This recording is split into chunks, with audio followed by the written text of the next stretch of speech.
Sejam muito bem-vindos ao Contra o Vento Podcast, onde nós conversamos com nômades, emigrantes, empreendedores, investidores internacionais para ajudar você a viver uma vida sem fronteiras.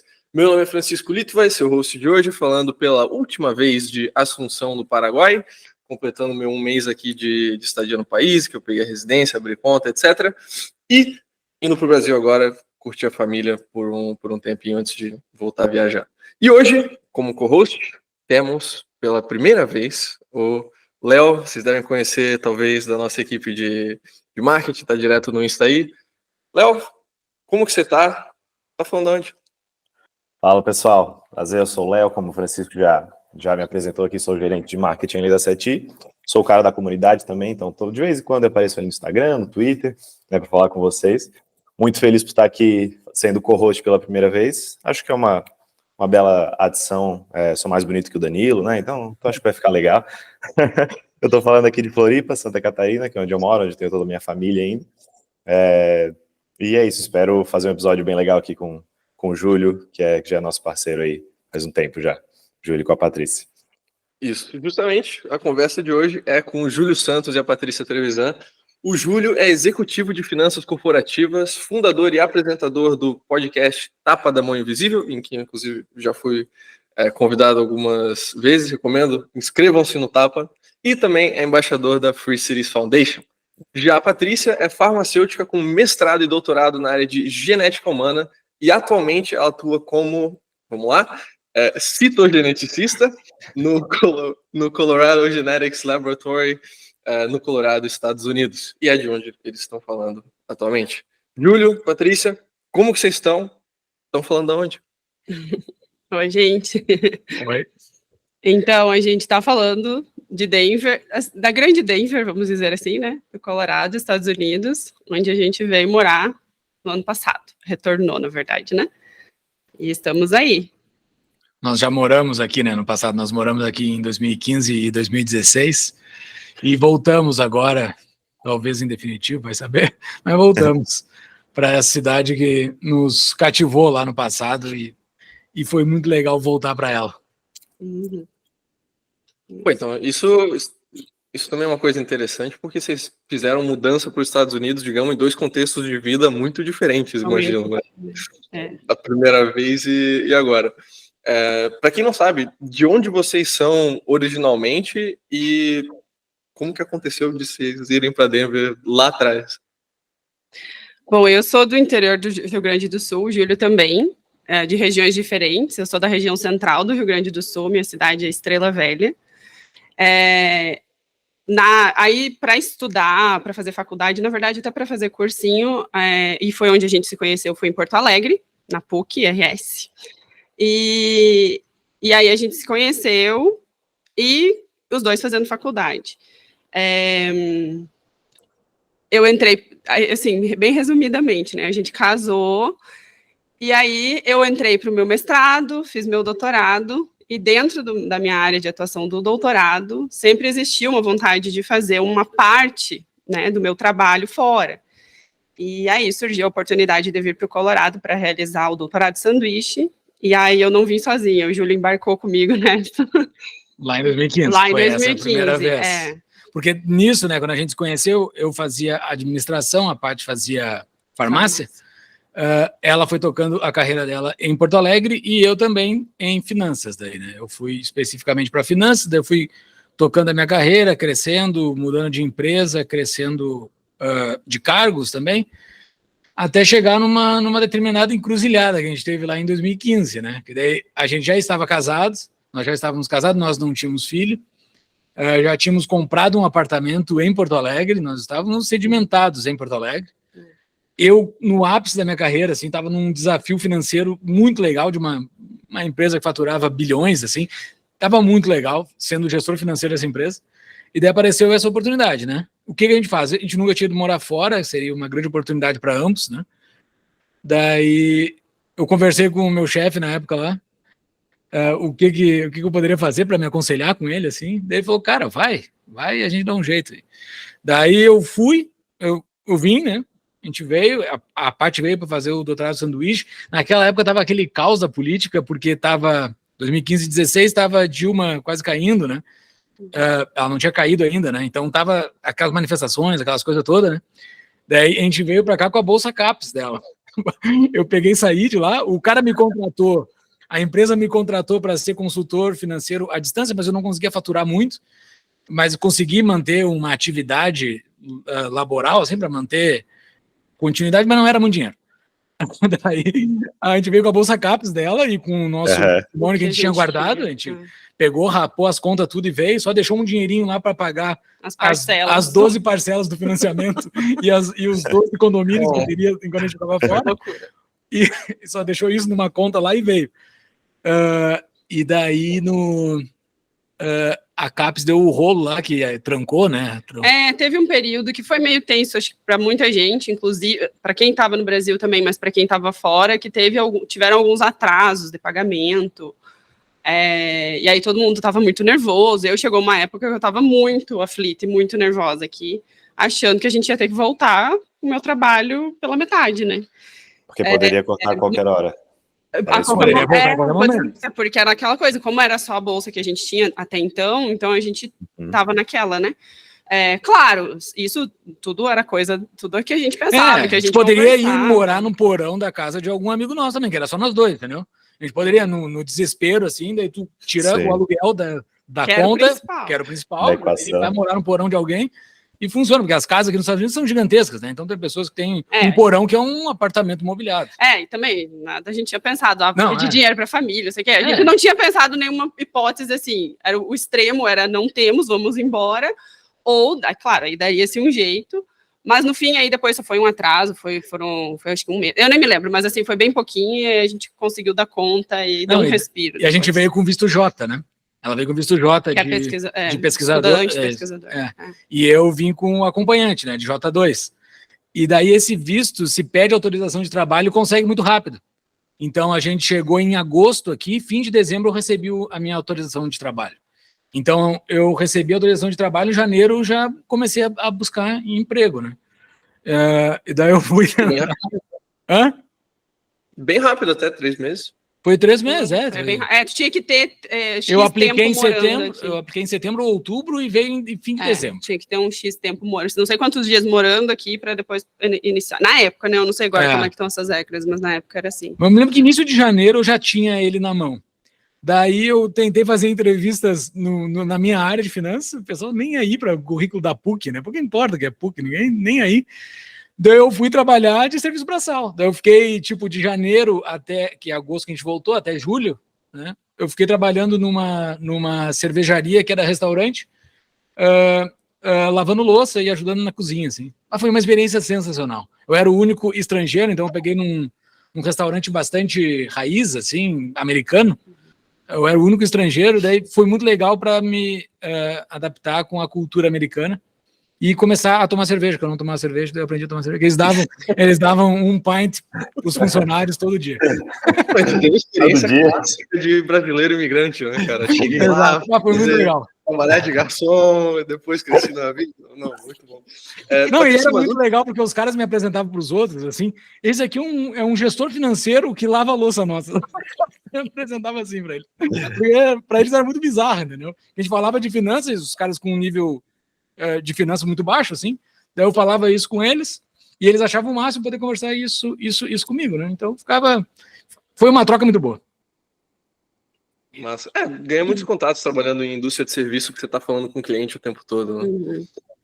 Patrícia, uma dúvida, uma questão. Você mencionou doutorado sanduíche. Para quem não sabe o que é isso, é um intercâmbio? Era algum programa assim? É uma graduação dupla? O que é um sanduíche?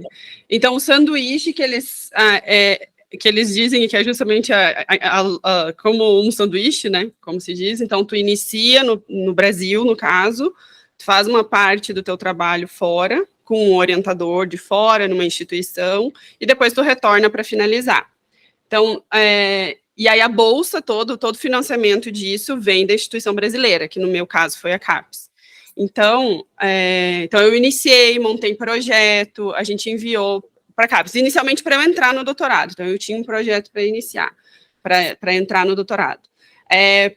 Para elaborar melhor e adaptar, inclusive, depois à realidade, no caso aqui, quando a gente pensou, né, que a gente queria fazer aqui com a minha orientadora aqui, então a gente deu uma remodulada, seguiu na mesma ideia, que eu trabalhei com câncer no meu doutorado, e aí, então a gente adaptou para as condições dela, o que a gente poderia realmente fazer aqui no laboratório dela, o que ela oferecia para os estudantes dela. E aí, depois disso, a gente, então, reenviou esse artigo com o aceite dela, que ela me orientaria, com o ok do departamento ali da universidade, que ela estaria disposta a me co-orientar, no caso, no período que eu estivesse aqui. Aí eu vim, basicamente, do meu trabalho, eu fiz toda a parte prática, toda a parte de bancada, eu só trouxe as amostras, fiz aqui, depois eu voltei, aí com todos os dados, aí a gente trabalhou, escreveu os artigos, e, na verdade, ainda a gente segue trabalhando bastante, né, porque foi um trabalho que rendeu bem. E aí, então, foi mais ou menos assim. Então, tu tem não digo um casamento, mas, assim, existe esse acordo entre os orientadores e a universidade também. Tem que ser uma universidade que esteja dentro das condições, enfim, por exemplo, a instituição, CAPES ou o governo aceite também, né? Então, basicamente, a pessoa tem que ver na universidade dela quais universidades têm parceria.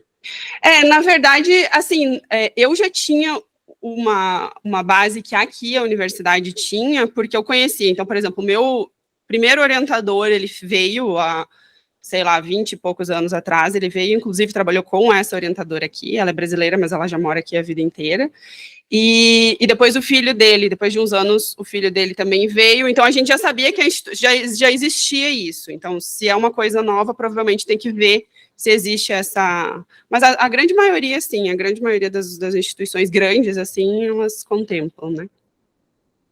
Entendi. Mas então, a bolsa era do Brasil, então eu não tinha nada daqui. Se tivesse alguma coisa daqui, daí o processo é diferente. Tem gente que vem com uma bolsa, daí não é o doutorado de sanduíche, eles vêm para fazer o doutorado inteiro aqui, né?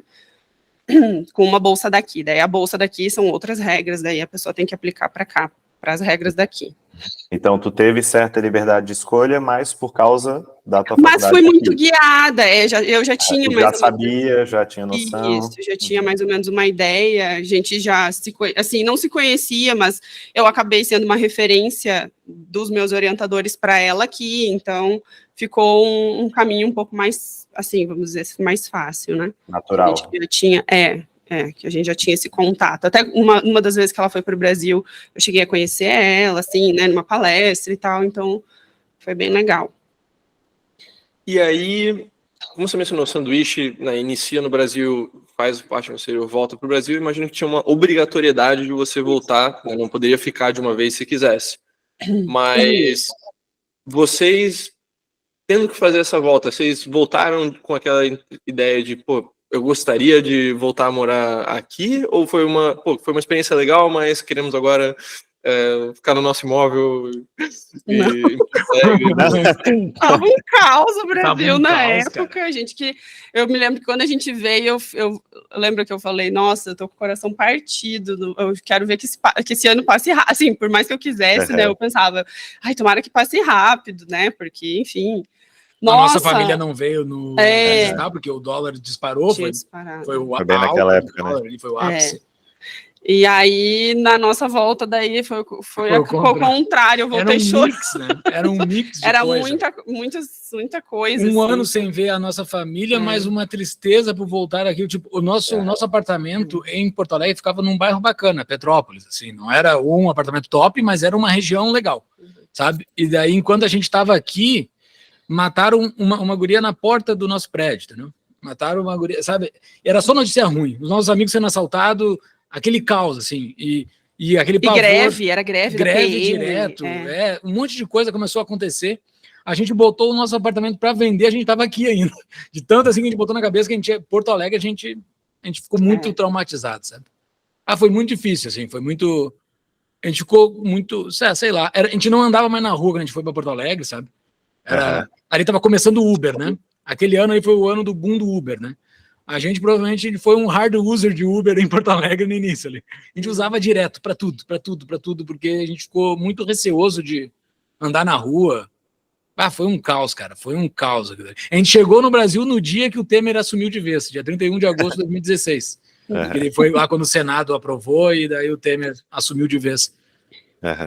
E tava tudo mudando, assim. E aí, claro, somando a sensação de que quando a gente estava aqui, né, o período que a gente estava morando aqui, é uma sensação diferente, assim, né? É 880, sabe? Porque aqui é muito seguro, né? Apesar de leveza, né? Apesar que a gente não estava morando numa região super Master Blaster, né? Exato. Era uma região realmente de estudante, de imigrante, e assim, e mesmo assim, mesmo naquela situação, a gente ainda tinha aquela sensação bem mais de segurança, que conseguia andar tranquilamente, com o celular na mão, não tinha, né? Até hoje não tem isso, mas assim, e aí tu volta, aí a gente já tinha essa sensação antes, mas aí parecia que tinha piorado aquilo, né? Piorou, e aí assim, acho que ficou muito... O efeito comparativo é muito forte, daí tu compara sempre com aqui, entendeu? Sempre a gente comparava, assim, ficou muito forte aquilo. A gente botou para vender e conseguimos vender logo em seguida, assim, nosso apartamento. A gente foi morar de aluguel em Porto Alegre. A gente fez a estratégia, assim, vamos morar em aluguel em Porto Alegre e vamos ver o que a gente faz. Entendi. Nesse primeiro ano, vocês ficaram em Denver ou ficou, sei lá, em Boulder, alguma cidade ali por perto? A gente morou em Aurora, que é a cidade onde é a universidade, o campus da área da saúde, né? Então, que é do lado de Denver. É uma continuação de Denver, tu nem vê diferença, assim. Então, na verdade, todas as cidades, porque todo é meio dividido aqui, é tudo diferente, mas é tudo a grande Denver, que a gente chama, porque acaba sendo uma cidade grande, assim, né? Mas a gente ficou morando mais próximo da universidade até para facilitar. Então, eu ia a pé, era bem tranquilo, assim. Eu tinha mais tranquilidade. Até porque depois que o Júlio começou a trabalhar, ele trabalhava à noite, né? Tarde, noite, e aí eu ficava mais livre. E eu ficava com um carro para poder ficar tranquilo. trabalhar. Então, vocês tinham carro lá também, então? Sim, sim. Não tem como não ter carro aqui. Possível. O problema, assim, uma das questões daqui, que é problema, né? Que acaba sendo ou não, a questão da mobilidade é um pouco difícil, não é como os grandes centros que tu tem, sei lá, ônibus. Tem ônibus, óbvio, tem trem, mas é bem limitado, assim, horrível, sabe? Tu não consegue ter uma locomoção. Agora eu quero ir ali em 10 minutos, tu tá por causa do transporte público. Não. Tu tem que ter... Assim, tem que ter carro, mas também é bem acessível, né? Muito fácil tirar a carteira, muito fácil. Carteira de motorista. É um touch, uma telinha touch ali, tu vai ali, depois tu marca e tu faz a prova prática e era isso, entendeu? E tu ganha a tua carteira. Tu não faz aula. E quanto tem que pagar? O processo todo dá menos de $100. Porque tem a provinha... Claro, se tu rodar na prova, tu tem que pagar a prova de novo, mas eu acho que a provinha deve ser uns $20, não me lembro. E daí tem que alugar o carro deles lá depois. Para fazer deve ser uns $60, $80. Eu sei que dá menos de... 100 e pouquinho. 100 e pouquinho, assim, no máximo. Para tu tirar a carteira. Né? É bem mais barato, né? Mesmo converter. Eu acho, eu não sei quanto que tá agora. Mas barato de tempo, né? Tu não tem que fazer aquele monte de aula, né? Tudo, É muito rápido. Rapidinho, numa tarde, assim, um dia. E carro, se for pegar carro velho, tu compra carro por 2.000, 3.000. O carro que a gente comprou da outra vez que a gente estava aqui, a gente comprou por 2.000. Um Civic 99, sei lá, com quase 200.000 milhas, mas rodou, entendeu? Tu conhece um mecânico meio os caras que vivem meio ilegal, sei lá, que os caras faziam dinheiro, sabe? Conhece aqueles caras que quando tem algum problema no carro, tu leva lá que eles arrumam, entendeu? Então é isso. Tu consegue ter uma vida com dinheiro pouco, assim, pra tu ter o carro, entendeu? Não é que nem no Brasil que ter um carro é um baita de um custo, entendeu? Investimento completo, né? Financiamento, tudo. Resumitamente, não é um lugar tão caminhável, você vai precisar de um carro, mas carro é acessível. Exato. Exato. Mais acessível. Até porque a cidade também ela é uma cidade bem espraiada, assim, que eu digo, ela é bem, né, ela vai longe, vamos dizer assim. Então, claro, tem o centro mesmo, que o centro é bem semelhante ao que é qualquer centro, assim, de cidade grande. Mas os outros locais, assim, que, enfim, para morar ou mesmo para ir passear, daí precisa, né? E o trânsito é ok ou é que nem aqui em Floripa? Floripa não tem muito comparação. Sem comparação, ainda mais. Não, mas é melhor que, por exemplo, agora que a gente foi em abril, eu dirigi, a gente dirigindo lá em Porto Alegre, meu Deus do céu, eu tinha me esquecido como é que era o trânsito. Não, bem melhor aqui. Aqui é bem melhor. São autoestradas que atravessam a cidade ponta a ponta, assim. Pega uma delas e tu cai do outro lado, assim. Então, a cidade é voltada para o carro, né? Cidade americana típica voltada para o carro. Tirando o centro lá, o resto tudo é voltado para o carro. Mas não é questão só também das estradas, mas da qualidade dos motoristas, né? Como que isso se compara? Não, assim, tu não vê tipo aquele cara costurando, que nem tu vê direto no Brasil. Tu vai sair de carro, tu anda 1 hora na rua, tu vai ver alguém costurando. Aqui não tem ninguém costurando. Cada um na sua faixa ali, fica um tempão na sua faixa. Tem um ou outro, tem um ou outro, mas não naquele nível que se vê no Brasil. Deve ser brasileiro também, né? Aqui não tem muito brasileiro, né? Aqui tem bem pouco brasileiro. Assim, comparado com outros lugares, tipo a costa leste lá, que tem bastante brasileiro, principalmente Flórida, Massachusetts tem bastante também, né? Aqui, pelo menos, a gente não vê muito, não escuta português na rua, muito raro. Muito raro tu achar um outro... Às vezes tu acha, entendeu? Tá no mercado, a gente tá conversando e vem uma outra pessoa e se aproxima. Mas é muito raro. O que vocês têm de culturas e tudo mais em Denver, de amigos, gente que vocês conhecem? É primariamente americano, nascido, criado, ou tem grupos de imigrantes grandes também? Então, os nossos amigos, que agora a gente tem mais relação, acabam sendo as próprias pessoas de lá de 2015, 2016, né? Então, foram alguns que, por exemplo, o meu orientador lá apresentou a gente, que eram os amigos deles, eles não são americanos, quer dizer, são cidadãos, né? Mas eles não são de origem, eles são portugueses. Aí tem as senhoras que que é onde a gente foi hospedado inicialmente, até a gente alugar um apartamento, elas são americanas, mas elas também não são de origem, uma é da Guatemala e outra da Nicarágua. Tem as duas que nos receberam lá inicialmente, que são americanas.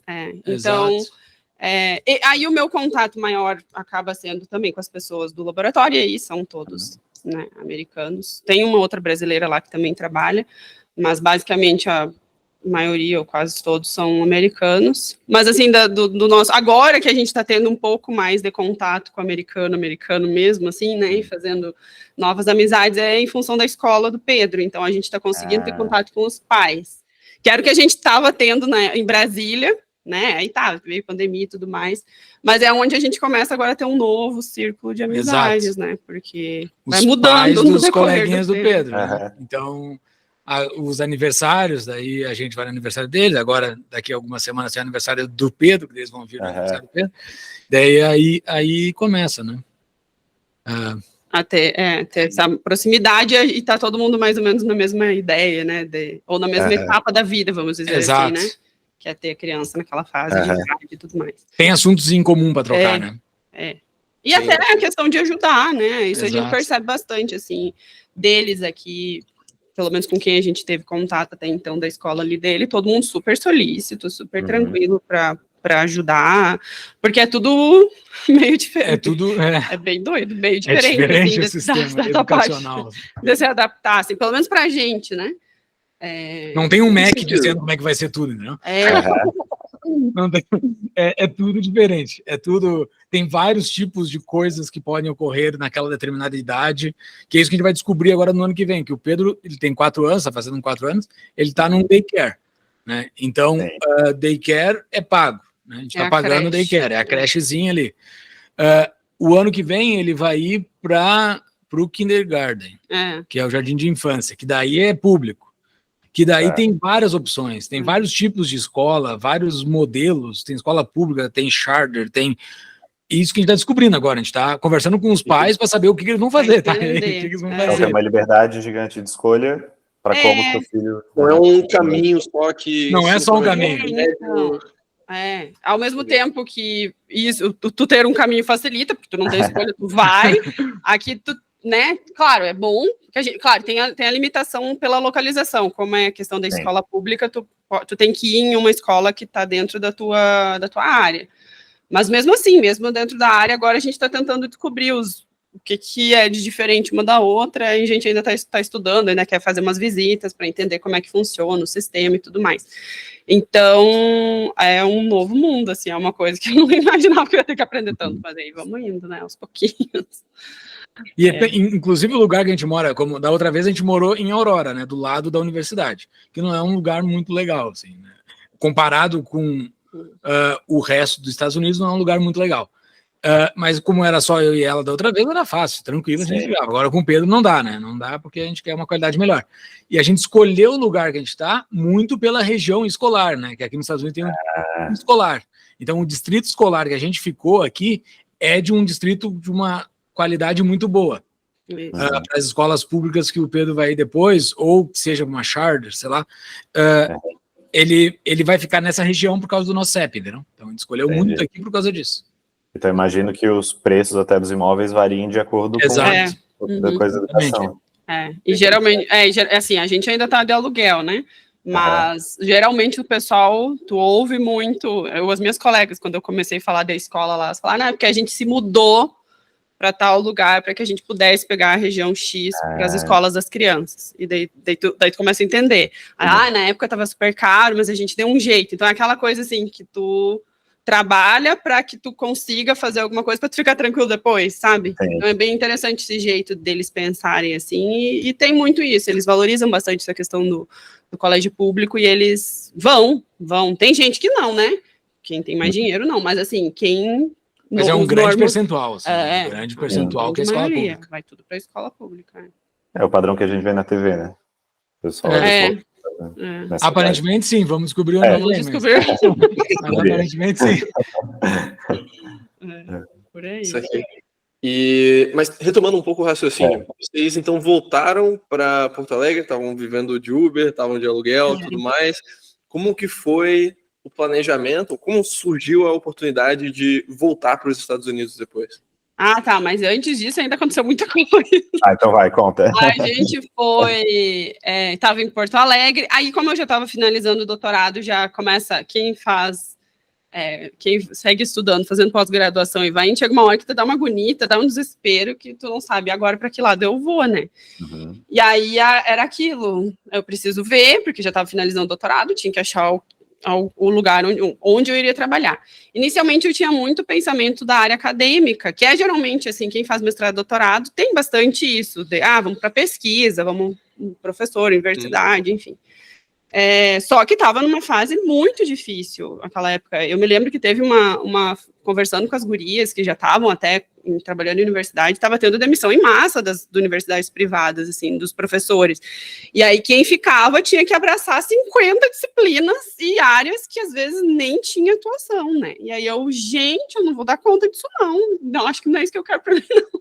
Aí, eu comecei a me desesperar um pouco, né? Porque se é para ir assim, eu não sabia se eu ia ter capacidade, né? De dar conta de tudo isso.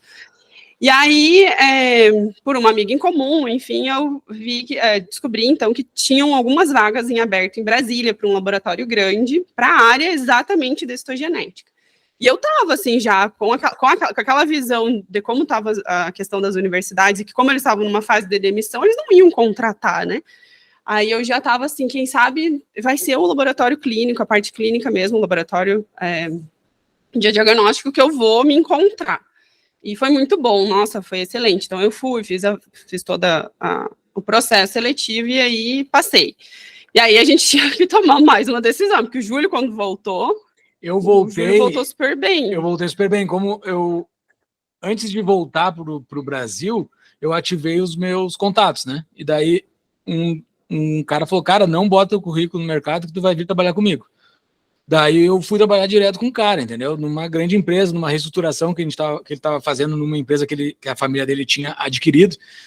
Uma experiência sensacional, assim, porque entrei para fazer uma reestruturação financeira, que é uma das coisas que se aprende na teoria e é difícil presenciar, entendeu?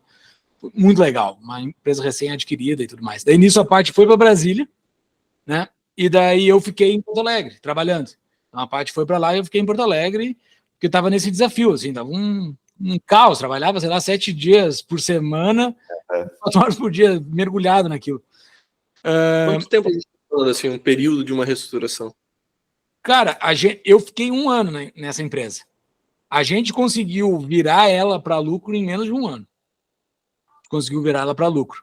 Caraca. Foi um caos, pensa assim, foi muita gente demitida, muito fornecedor descontratado, muita briga, sabe? Muita peleia. Mas eles tiraram todo o corpo diretivo da empresa e colocaram novos, entendeu? Então, foi a empresa que foi adquirida, né? Então, eu entrei no financeiro, entrou a menina do RH, entrou outro lá na contabilidade, todo mundo foi trocado, entendeu? Então, a gente teve que lidar com aqueles 1.700 funcionários, nós que entramos, eram 5 ali, 5, 6, e reestruturar tudo, né? Entender tudo. O setor financeiro dessa empresa tinha quase 30 pessoas. Eu deixei com 10, 11, sabe? Porque eram processos arcaicos que tinha na antiga gestão, sabe? Então, foi um negócio muito legal. Assim, a gente virou para superavitário em menos de um ano. E daí eu tenho um headhunter pela primeira vez na minha vida para achar uma empresa. Daí eu achei a Paranazinho lá, que tu conhece, né, Francisco? Uma coincidência, assim, porque eu e o Ricardo, que é o presidente da empresa, temos um alinhamento de valores gigantesco, né? Mas a gente foi saber depois que eu já estava na empresa. O Ricardo Lima, inclusive, amigo nosso aí da Paranazinho.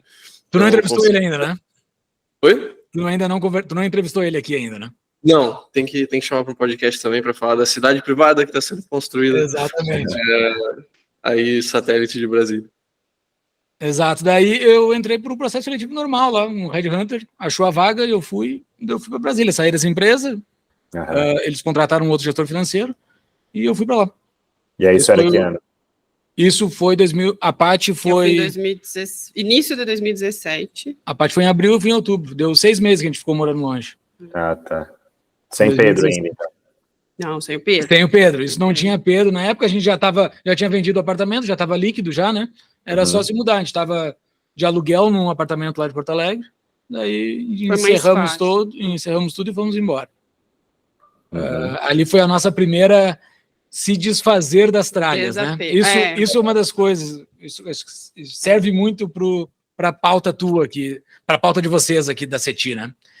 Quem quer imigrar tem que se desfazer de tralhas. Tem que se desapegar. Mas o principal desapego foi Brasília-Denver depois. Daí esse foi cruel. Foi esse a gente se desfez de tudo, praticamente. Tudo. E aí ficaram quanto tempo em Brasília daí? A gente ficou quase 5 anos. Bom, eu completei quase 5, porque a gente veio em fevereiro, eu completaria 5 em abril.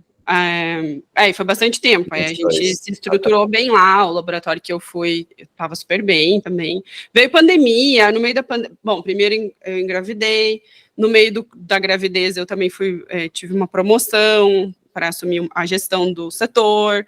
E aí era um boom da coisa. Voltei da minha licença maternidade. No meio disso, no meio da minha licença, teve acreditação internacional lá no laboratório. Então a gente já iniciou. Isso é uma coisa interessante tu falar, né? A acreditação que tu tem, né? Que é uma das coisas importantes da tua vinda para cá. Mas assim, isso eu vou falar depois. Uma revalidação? Tá, o que eu falei é uma certificação certificação do laboratório, uma acreditação de laboratório, instituição. Num padrão internacional. Num padrão internacional. Que isso a gente, né, foi muito legal, foi uma experiência excelente. Eu já tinha experiência no laboratório que eu trabalhei em Porto Alegre, porque o laboratório já era acreditado por esse Colégio Americano de Patologistas, o CAP. E aí foi quando a gente iniciou lá no laboratório de Brasília, porque o setor da citogenética, onde eu fui trabalhar, estava iniciando. Então a gente já iniciou com todo o processo para isso. O que o Júlio comentou foi a minha certificação, mas isso é uma coisa do profissional, né? Que no período que a gente estava aqui em 2015, 2016, a minha orientadora comentou. Na primeira reunião que a gente teve individual, ela comentou, Paty, só para constar, assim, não sei se tu sabe ou não, mas existe uma certificação para citogeneticista, e que aqui, para a maior parte dos laboratórios, é um pré-requisito para tu, né, poder aplicar, para tu, enfim, poder ser contratado, e que, claro, no Brasil a gente não tem isso, né? Não tem necessariamente essa certificação. E ela falou, se um dia tu tiver o intuito de voltar ou se vocês vão querer ficar, enfim, é muito importante, eu acho que seria interessante uma oportunidade boa, já que tu tá aqui, por que tu não aplica? Só que, Jesus, é um caos a tal da certificação para fazer a prova. O dia que eu recebi o aceite que eu poderia fazer a prova, eu já estava realizada, porque tu passa por um processo bem chatinho, assim, e burocrático, de provar muitas coisas da tua atuação na área, que tu trabalhou X tempo num laboratório acreditado, biriri bororó, ou que tu tem mestrado e doutorado na área. Então, assim, só ali, né, já tinha sido uma vitória para mim. E aí a prova é bem difícil. É uma prova que a maior parte das pessoas não a maior parte, mas assim, tem gente que não passa na primeira vez que faz, tem que fazer uma outra vez, enfim, demanda muito estudo. E eu fico um pouquinho aflita com relação a isso, porque eu estava aqui para me dedicar para o doutorado, não era o meu intuito principal, não era fazer essa certificação, isso seria um plus. Mas, bom, já que eu estou aqui, né, vamos fazer. Então, acabou que eu usava o meu período madrugadístico, da meia-noite às 6, que a gente não faz nada. Eu tentei aproveitar ao máximo para estudar, né? E aí, um pouco antes da gente voltar, foi quando eu apliquei para a prova, mas foi uma prova que ninguém sabia que eu ia fazer, porque toda aquela expectativa das pessoas perguntarem, aquela coisa toda, sabe? Eu disse, vou fazer, se eu não passar na primeira, bom que eu não tenho ninguém, vai fazer de novo, vai passar? Não vai passar? Tá, aí eu faço de novo, aí eu vou fazendo, aí eu só falo quando eu passar. E aí deu certo da primeira, assim, daí na hora a gente já fica sabendo que passou e tal. Nossa. Na hora eu não acreditei, eu esperei receber o e-mail, porque eu falei, não é possível, gente.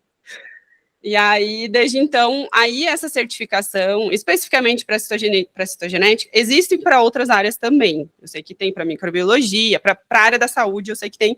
E lá, nesse mesmo local que eu fiz a prova, tinha outras áreas também fazendo, porque existem das outras áreas, engenharia, tem vários que têm essas certificações que, enfim, pode ser pré-requisito, ou pode ser algo a mais na hora de tu fazer uma seleção, né, para alguma empresa, ou mesmo para a universidade, enfim. E aí eu sei que existem essas outras para as outras áreas. Isso foi muito bom, assim, foi bem legal. O pessoal, quando eu comentei no laboratório, meu orientador ficou super feliz.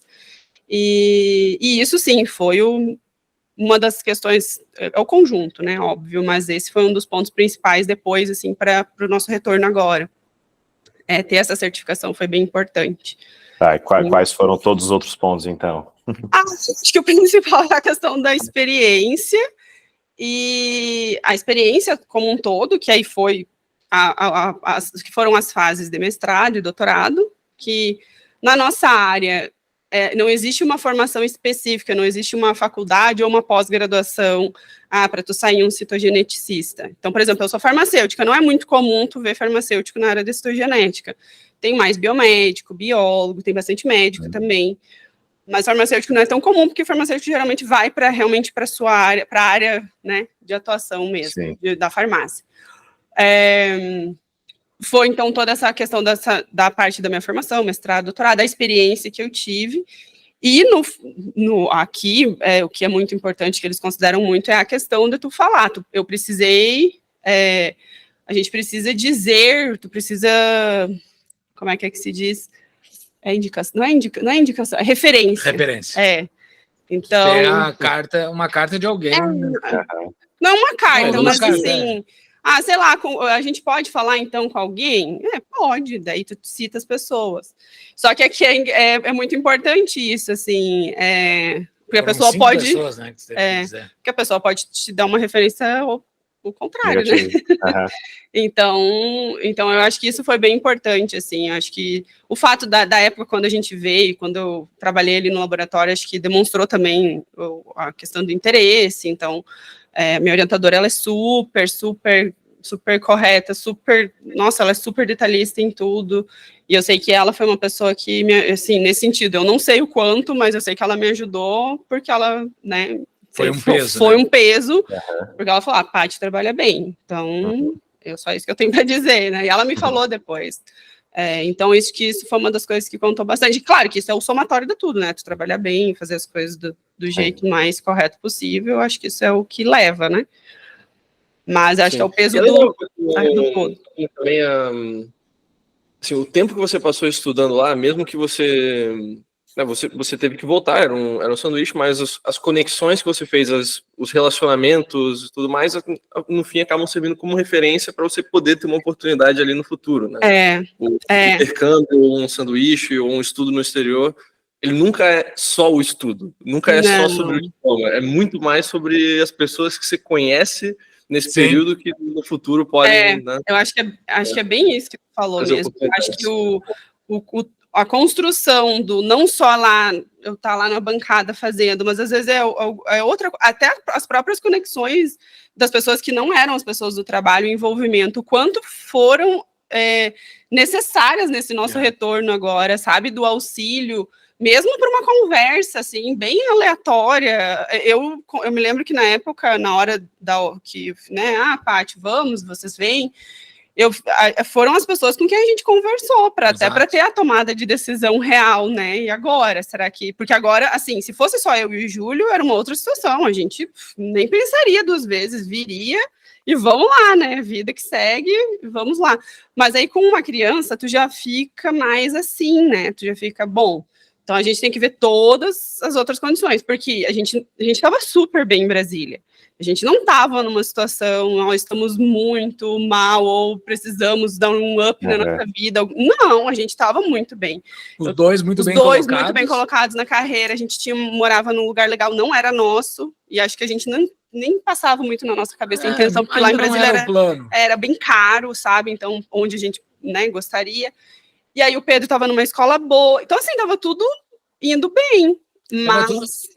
E assim, aquela noia que a gente voltou para o Brasil da segurança, em Brasília não tem, pelo menos na região que a gente morava, não tem. É extremamente seguro, é um outro Brasil, né? A gente falava do Brasil lá. Porque era muito tranquilo, a nossa vida lá era muito boa. Mas aí apareceu a oportunidade, né? É uma coisa que é maior, assim, não era uma coisa assim, estou mudando, mesmo que fosse, né? Mas assim, eu não estou mudando para ir para uma outra cidade ali próxima ou para um outro. Não, era uma coisa um pouco maior, assim, desde a vida mesmo, né? Assim, pensando muito na gente, mas acho que muito mais no Pedro. Eu não sei o quanto isso vai ser bom ou não, o quanto isso vai pesar no nossa. Quando a gente pensar no futuro, assim, foi bom? Será que foi bom? Será que não? Se o Pedro vai reclamar, se o Pedro queria ficar no Brasil e não teve alternativa, sei lá. Essas coisas, assim, sabe? Eu acho que a noia de pai e mãe que fica... Mas isso, acho que independente se tu é imigrante ou não. Acho que para qualquer decisão da vida, assim, uma decisão grande, tu fica, mas... Que a decisão de Brasília já foi assim, né? Porque a gente foi para Brasília, a gente sabia que a gente ia ter filho em algum momento ali, daí a gente teve filho, daí... Então, tá longe dos avós, né? Já estava longe dos avós. Inclusive, o último episódio que tu foi com a gente lá no Tapa, né, Francisco, tu falou disso, né? Que a imigração interna antes é uma ajuda para dar o pulo depois. E com nós foi batata isso. A gente ter saído de Porto Alegre para Brasília facilitou muito o nosso jeito de ser, o nosso esquema de família, para vir aqui para Denver depois, porque a gente já era nós três, a vida era nós três, tinha os nossos amigos lá em Brasília e tudo mais, mas a vida já era nós três, a gente via os nossos pais de vez em quando, do mesmo jeito que segue hoje, entendeu? Mas hoje está mais distante. Era mais fácil em Brasília, óbvio, né, mas aqui já dificulta a rotina do dia a dia da família já estava acomodada para aquilo, entendeu? Você faz uma mudança, uma migração interna mesmo dentro do Brasil, sabe, de um estado para o outro.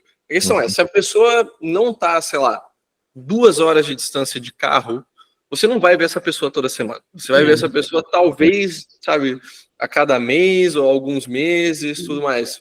Tem uma diferença gritante entre moram na mesma cidade, moram, sei lá, 2 horas de distância, que dá para ir no fim de semana, dá para fazer as coisas assim, e moram estados de distância. Você mora em estados de distância, vai ter que pegar um avião. E você vai pegar um avião, pode ser para... Tem que ter um planejamento.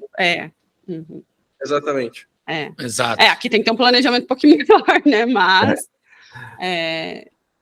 a gente já teve essa experiência, e uma das outras situações que foi a prova de fogo foi a pandemia, porque a gente ficou longe muito tempo de todo mundo. Então a gente ficou longe fisicamente por bastante tempo. A gente acabou não pegando avião para ir para o sul, né? Para ir para o sul. E a gente acabou meio que se acostumando com isso. A gente se acostumou com essa situação de estar longe, assim. Não que a dor não exista. Que é a principal dor, né? De estar aqui é essa, porque o resto tudo é bom. Todas as outras comparações acabam sendo melhores. Mas a distância da família e dos amigos mais próximos é muito grande. É uma coisa que está ali sempre martelando. Mas tem uma outra coisa também que nos facilitou para a nossa saída de Brasília, que foi voltar para um lugar que a gente já tinha morado antes. Isso facilitou, assim, eu não sei como medir isso, mas é grande. Porque as pessoas que a gente ficou amigo da outra vez aqui, elas mobiliaram a nossa casa, praticamente. Porque americano tem tudo dentro de casa, né? Eles acumulam, então tem um monte de coisa. Eles nos deram tudo, assim, nos deram tudo, a gente comprou quase nada. A gente já chegou... Mas não só por causa disso, mas a gente tinha uma condição um material boa para comprar tudo, não foi isso. Mas foi o apoio, o receber, entendeu? O abraçar quem tá vindo de fora, porque eles conheciam o Pedro pelo Instagram só, então eles têm um contato com o Pedro agora, sabe? Isso foi muito legal. Foi muito legal a gente já ter uma rede de apoio. A gente não chegou de paraquedas num lugar. Você chegar numa cidade que você já conhece, né? Você entra no aeroporto, é como, tô chegando em casa de novo, voltei. É muito, muito diferente você pegar um avião para um lugar que vai conhecer pela primeira vez e botar que morar aqui.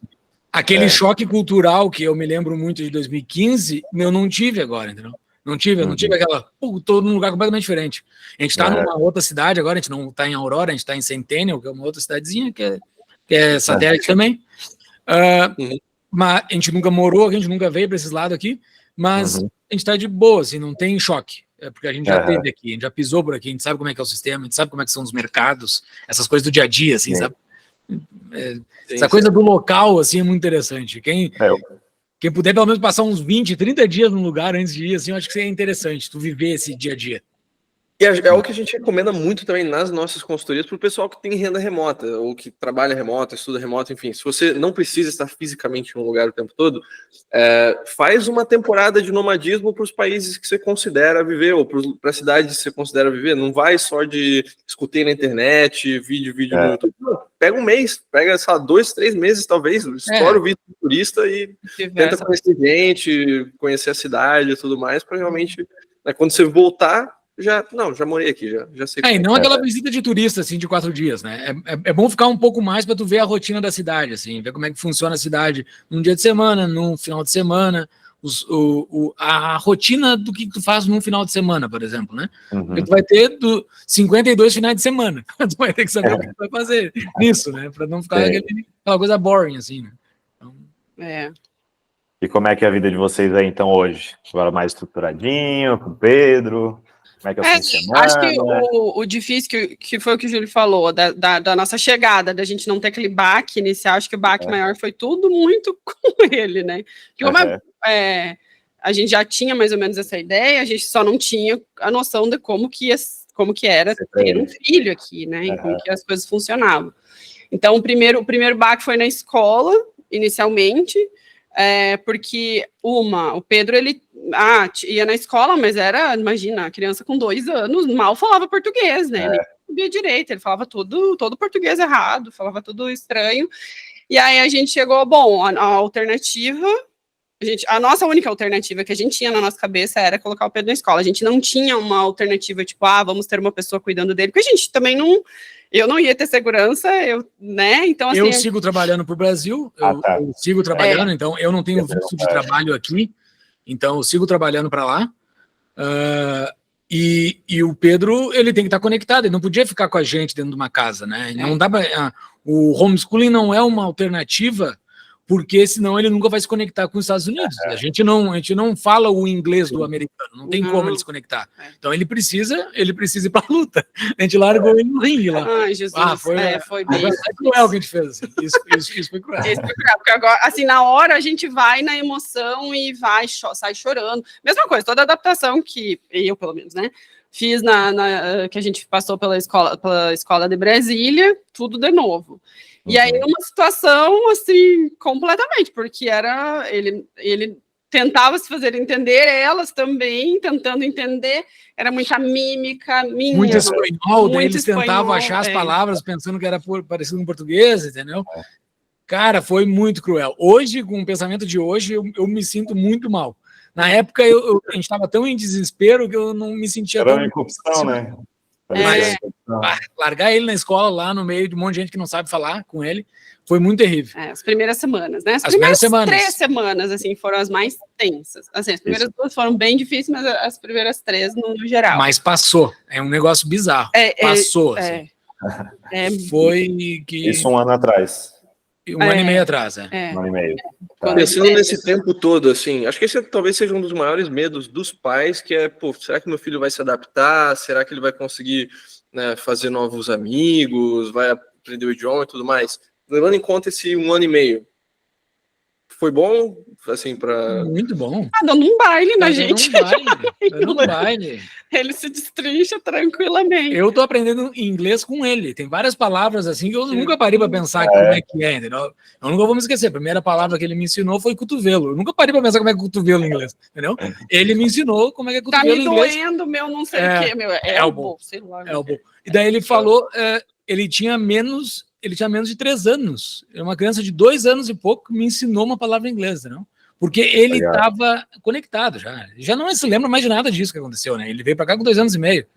Sei lá, deve estar no subconsciente dele, mas ele não tem mais lembrança disso. Eu acho que ele deve ter alguma... Assim, eu acho que ele não vai levar isso. Esse era o nosso medo.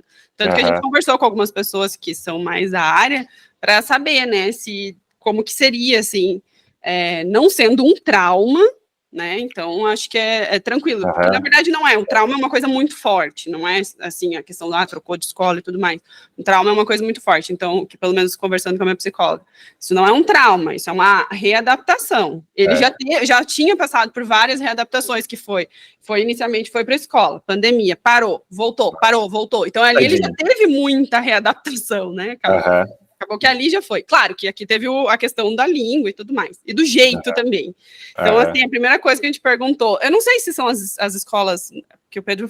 Agora ele está na segunda escola, que a gente estava numa fila de espera para uma escola pertinho da nossa casa. Se são as escolas ou não. Mas, assim, a gente chegou... como é que é a questão do período de adaptação? Porque, geralmente, tu vai lá, larga por algumas horas. No brasileiro tem larga por 2 horas, vai lá e busca, fica lá esperando. Fica um pouquinho pro filho, né, brincando. Estados Unidos é zero adaptação. Estados Unidos é jogar o filho na piscina para ele aprender a nadar. Te vira. Não há adaptação. Agora ele vai mudar de ano, o ano letivo muda em agosto, ele vai mudar de turma. Não tem adaptação. Simplesmente no dia da mudança de turma ele vai para outra sala. Entendeu? O sistema deles aqui é bruto, assim. Não tem, tipo, lá no Brasil, né? O daycare que ele ia lá, a professora dava abraço, recebia com abraço. Aqui não tem abraço, não há. Não, tem sim, elas não são. Mas não é no nível que tinha em Brasília. Não tem, entendeu? E funciona, entendeu? Funciona. O sistema deles aqui funciona, ele já tem melhor amigo, já tem os melhores amigos dele. Ele gosta de ir para a escola, dá para ver que ele gosta de ir, ele tem boas reações quando vê a escola. A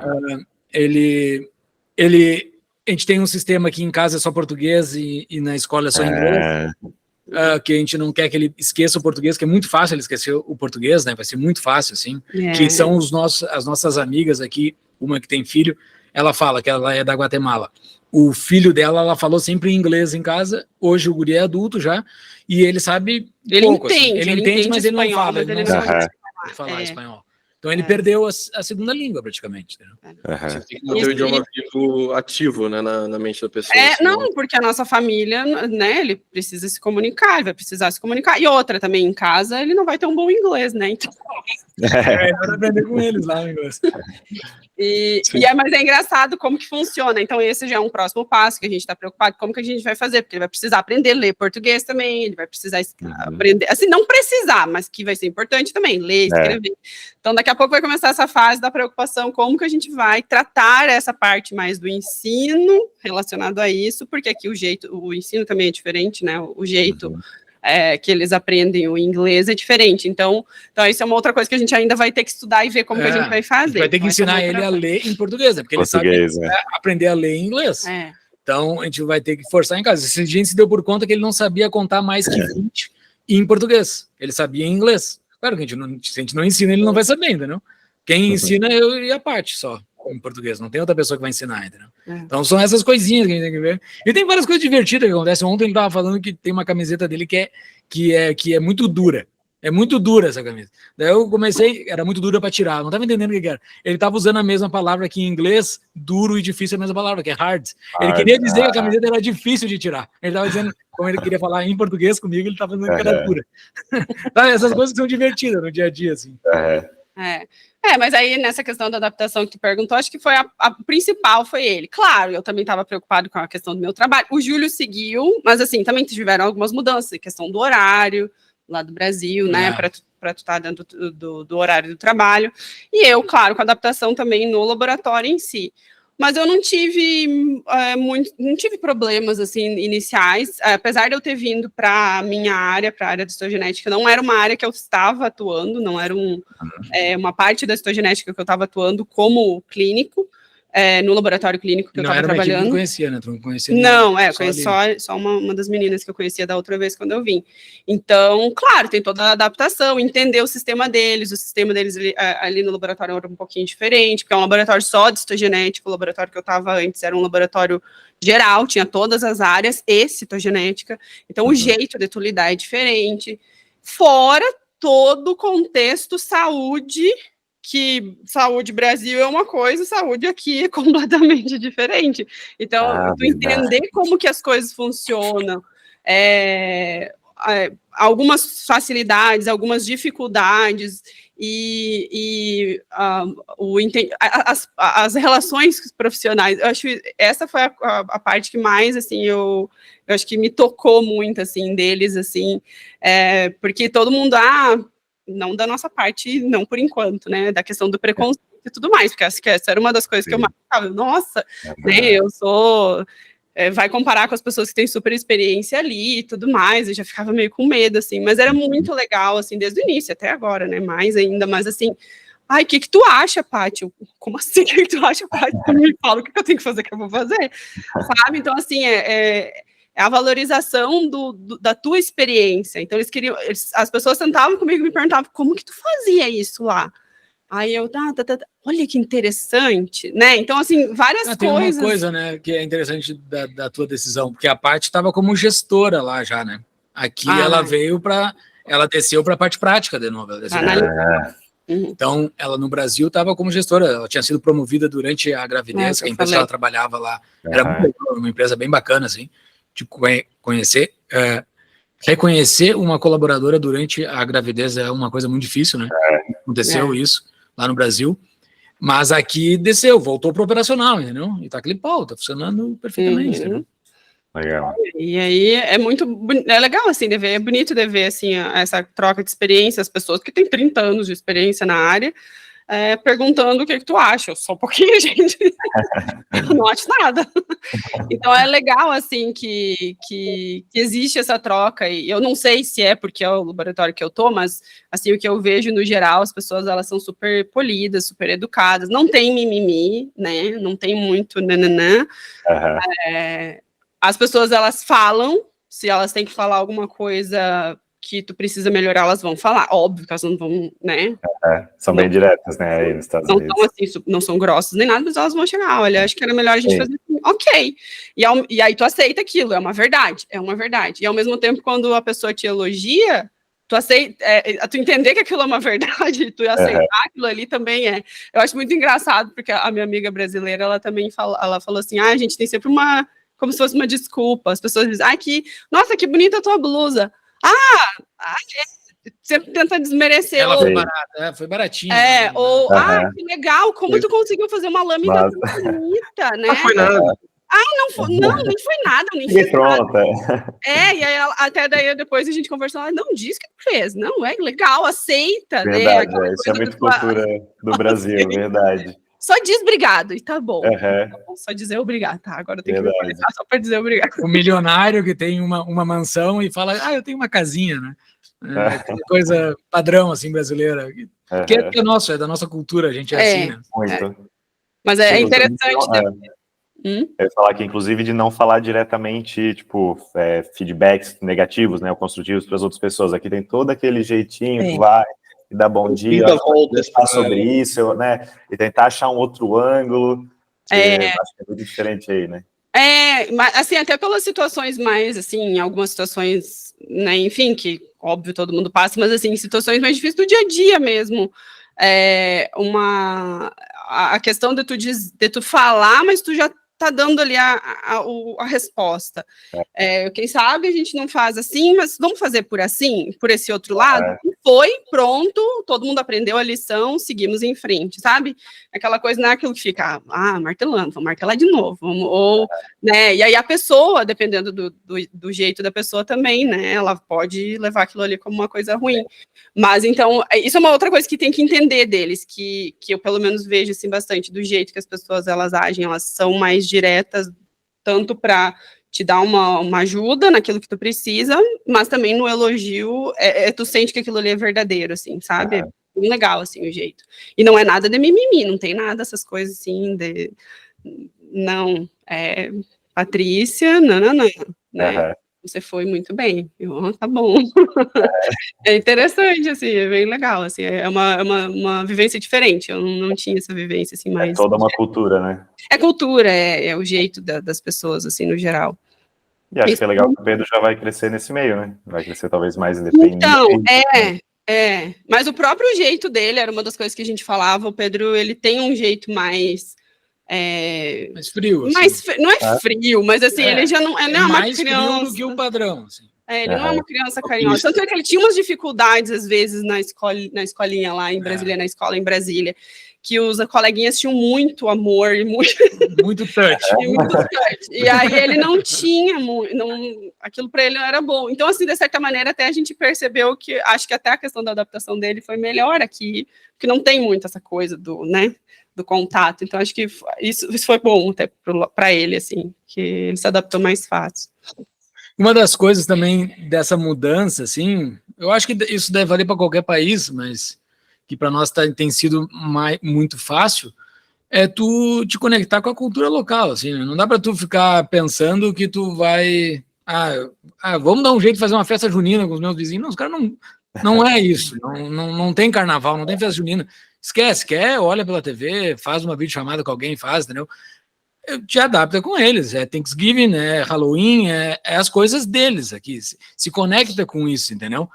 Isso nos ajuda demais, porque a gente está sempre conectado com isso, sempre com o tema do momento, entendeu? Tem que estar, agora há pouco acabou de passar o 4 de julho, a gente estava lá com as nossas camisetinhas, com a bandeira dos Estados Unidos aqui, vamos lá ver os fogos, entendeu? É isso, tem que se conectar com a coisa local, porque senão vai ficar uma briga eterna, né? Vai ficar, daí não tem porquê, se tu quer trazer o Brasil para cá, fica lá no Brasil, entendeu? Não aproveita de verdade também, né? Porque eu vejo que mais de relatos na internet que eu vejo de outras pessoas, assim, sabe? Que tô com saudade daquilo, não tem isso aqui, não tem isso aqui. Tem um restaurantezinho brasileiro aqui que a gente vai ali de vez em quando e come uma coxinha, entendeu? Mas não é uma coxinha que vai mudar o nosso dia, entendeu? E tem tudo no mercado. Tem o feijão preto, tem o arroz, tem mandioca, tem tudo. Tem tudo que, caso tenha saudade, assim, a gente tem tudo. Mas estar aberto para se conectar com a cultura local, acho que facilita mais. Opa, desculpa. Não, você vai falar que é algo bom de estar nos Estados Unidos, que é um país que tem muita disponibilidade de tudo quanto é produto, né? E tudo quanto é cultura também, que imigra para os Estados Unidos e abre restaurante, abre comércio, né? O pessoal, tudo quanto é lugar deve conseguir encontrar loja com os seus produtos. Né? Exato. E testar essas outras coisas é muito boa. Tipo, o restaurante que a gente vai, o vietnamita, o pho, é muito bom. Quem vier para os Estados Unidos um dia vai num pho, comer a sopinha do pho lá. É muito boa. Sabe? Tem todos os outros, assim. Aproveita que tá aqui, que tem tudo, vai e testa os outros, né? Entendi. Sim. Legal. Uma dúvida que eu também tenho, porque vocês foram primeiramente, tem quase 10 anos, né? A primeira ida. 7 anos, né? 7. Como que vocês veem que mudou Colorado desde então? Assim, cresceu, diminuiu, tá mais seguro, menos seguro? Vocês notaram alguma mudança grande de lá para cá? Grande foi a questão dos valores das coisas, Jesus. Tá mais caro agora. E o pessoal reclama bastante, quem é daqui fala, a gente teve um aumento muito grande de tudo, assim, né? Valores, por exemplo, casa, até para comprar o carro, quando dá uma diferença, mas isso eu acho que era o esperado, não sei se nesse nível, assim, mas assim, já era o esperado. O Colorado não é um estado barato, assim, não é o mais caro, mas também não é o mais barato para se morar. o que a gente cresceu, a gente percebeu que várias regiões que a gente, né, não foi um período que a gente saiu muito na outra vez quando a gente veio, sabe? A gente ficou um ano e ficou tão imerso naquilo que a gente tinha que fazer que foi bem pouco que a gente saiu aqui. E até por restrições financeiras, por muita coisa, então a gente veio com o objetivo e cumpriu. Mas realmente, eu acho que a questão do crescimento das cidades como um todo, isso dos valores... Talvez tenha mais mendigo lá na parte central. É que a gente também ia muito na parte central. É o que dizem, né? O que o pessoal fala que acaba tendo mais gente na rua do que tinha antigamente. Então, parece que tem mais... Aqui no subúrbio, a palavra subúrbio aqui nos Estados Unidos tem um outro significado, né? No Brasil é bem depreciativa a palavra do subúrbio, né? Nos Estados Unidos, não. Subúrbio é quem mora aqui nas margens, aqui, que tem essas casas. É mais... Residencialzão. Moradia. Horizontal, assim, residencial. Aqui não tem mendigo, aqui não se vê, né? Mas lá na parte central me parece que tem mais. Mas isso dizem que é todo os Estados Unidos, assim. Isso está ocorrendo por todos os Estados Unidos, não só no Colorado. Quando a gente morou da outra vez aqui, a gente foi em Nova York, a gente ficou chocado quando a gente chegou em Nova York, a quantidade de mendigo que a gente viu lá, comparado com Denver, né? Mas assim, para quem mora aqui, a gente fica alheio de downtown, né? Do centro. A gente não precisa ir para lá. Precisa. Não. Então a gente não tem. tem. Não fazem negócio lá, nem nada. Trabalham lá. Esses dias teve uma exposição de dinossauro, a gente foi lá, porque o Pedro queria ver o dinossauro, mas só isso, assim, não tem nada. Não precisa ir para lá, a gente não tem essa necessidade. Foi no jogo de basquete, a gente viu antes de ser campeão, né? A gente não foi nas finais, evidentemente, porque o preço. Né? A gente viu um jogo da temporada. Fica tudo muito caro, tá louco. Sim. E aí vocês passeiam bastante para outras cidades? É fácil de pegar o carro, sair, passear e voltar, sei lá, outro dia, no fim de semana? Aqui é a parte boa do Colorado, que eu acho que é o diferente, assim, que é uma cidade grande, mas ela não tem cara de cidade grande, né? Tu tem os hospitais referências, tem os locais, tem a parte da indústria, tem tudo, assim, que é grande, mas quando tu chega, assim, não tem aquela cara de cidade grande. E aqui o que chama muita atenção e que o pessoal faz muito e valoriza muito, principalmente no verão, é tu passear e para conhecer os lugares, e basicamente é a natureza aqui, né? Porque é montanha, tem lagos, assim, não são coisas muito relacionadas à cidade em si, a coisas construídas, é mais o que já tem, mais a parte da natureza. Então, quem gosta dessa parte é bem legal. Fazer então, o pessoal faz trilha, acampa, o pessoal faz rafting, faz um monte de coisa, porque tem várias coisas de esportes assim. A parte das montanhas é muito bonito, tanto no verão como no inverno, então o pessoal aproveita bastante. E uma das coisas que a gente viu, assim, como o pessoal valoriza quando esquenta, quando tu pode sair pra rua. Então, aproveita para fazer o que dá para fazer. Estão torrando no sol. Gente, estão torrando nesse sol. Estão achando o máximo, porque daqui a pouco vem o inverno de novo, e aí, né, mais uma vez, o tempo fica... mais dentro de casa. Mas, assim, essa parte de explorar, a gente não tá tentando fazer o máximo agora no verão para aproveitar bastante, porque daqui a pouco, quando esfria, realmente a gente não consegue fazer. Aí eles têm, aí o pessoal é bem criativo aqui, tem bastante coisa que eles fazem muito dentro dos lugares, né? Então tem parques indoor, tem um monte de outras coisas que eles tentam fazer. E aí tentam ir também mais para as coisas relacionadas ao inverno, quando o inverno chega, né? Que aí pista de patinação e tudo que é coisa. E não sei o que, porque aqui também tem bastante essas coisas. Esqui, snowboard, dá pra fazer tudo nas montanhas. Verdade. Então, é muita pista. Tipo, e agora no verão é muita trilha. Tipo, a gente se perde, sei lá, deve ser mais de 100, muito mais. É muita trilha.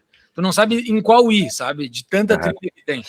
E tem muitas cidadezinhas bonitas aqui na volta, tem muita coisa. Tem a cidade de Boulder, né, que é bem na encosta das montanhas, que é a coisa mais linda, muito bonita essa cidade, que ela é universitária, fica a 40 minutos daqui. Daí pro outro lado, daí tem Fort Collins, tem várias outras cidadezinhas bonitas aqui colada em Denver, né? Então é um estado muito bonito. Em cima das montanhas tem várias cidadezinhas legais para visitar. Do outro lado, em direção ao deserto, tem coisa que a gente não foi ainda. Tem várias cidadezinhas bacanas em direção ao deserto. Então tem tudo aqui. E é um estado que ele é muito ensolarado, né? Isso é semelhante com Brasília. Isso é uma coisa semelhante com Brasília que tem aqui. É muito sol, são poucos dias nublados, e também muito seco, porque a gente está a 1 milha de altitude, né? 1.600 metros. Claro. É seco e ensolarado, então ele é propício para fazer atividades na rua, assim, não é que ele não tem aquela umidade como tem lá em Porto Alegre, por exemplo, é muito úmido e tu cansa muito quando vai fazer alguma coisa na rua, sabe? Então, é bem no meião dos Estados Unidos, Denver, né? Bem no meio. Bem no meio, na borda das montanhas. Eu tô vendo aqui na Wikipédia, Denver tem mais de 3.000 horas de sol por ano. Para dar uma noção, o Rio de Janeiro tem tipo 2.200, Brasília tem 2.400. Isso aqui é nível, cara, sul do Mediterrâneo, é Malta, é Chipre, é sempre céu de Simpsons, assim, sabe? Aquele céuzinho mesmo no inverno, mesmo no inverno. Neva, daí fica tudo branco, né? Quando neva, fica tudo branco.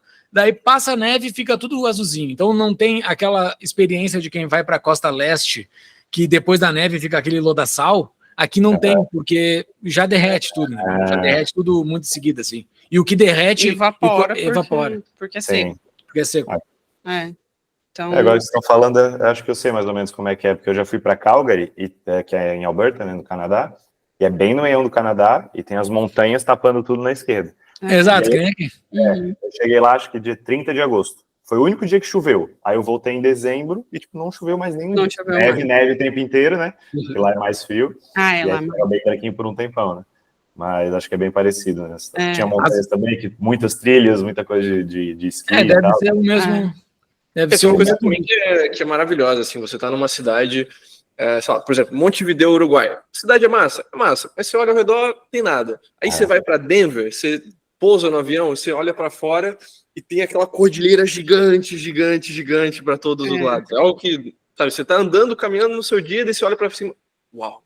É uma bússola natural. É muito louco, porque aqui da janela aqui a gente tá vendo, não? Tá sempre ali aquela montanha. Quando tu quer se localizar, tu olha, tá ali, aquele paredão do lado ali. É bem bom, porque essa parte de se localizar, principalmente para mim, é ótimo. Tá, peraí, eu tô indo pra leste, pra oeste, pra sul. Deixa eu achar as montanhas. Tá, achei, aí eu vou. É sempre fácil. Legal. É sempre fácil. Tem muita coisa bacana aqui para se fazer. Tem muita coisa militar aqui também. A gente até nem fez esses passeios, tipo a academia da aeronáutica fica aqui, tem uma base militar gigantesca aqui também, uma base aérea. Dá para visitar, tem esquema de passeio e tudo mais, de visita. A gente que não foi ainda, mas é muita coisa para se fazer. Então, os finais de semana nossos estão sempre agitados, sempre tem coisa para se fazer, sempre tem algum passeio. Tenta planejar, principalmente agora que tá calor, é bom, porque daí tu planeja para aproveitar o máximo, Então, é bem isso. Trilhas, a gente fica vendo qual que nós vamos fazer nesse final de semana para tentar otimizar. E não repetir, né? Tentar ir indiferente. Mas muito frio. É o frio aí de inverno. Esse último inverno, assim, a gente teve experiência do outro inverno lá de 2015, 2016. Esse último, todo mundo, assim, ele foi mais longo do que o normal. E foi mais frio do que o normal também. A gente pegou um período ali antes do Natal, que foi meio tenso. Ali acho que foi com todo mundo. Foi o mais frio nos últimos 30 anos. Deu menos 30, deu menos 29. A gente viu no nosso relógio menos 29. Não chegou.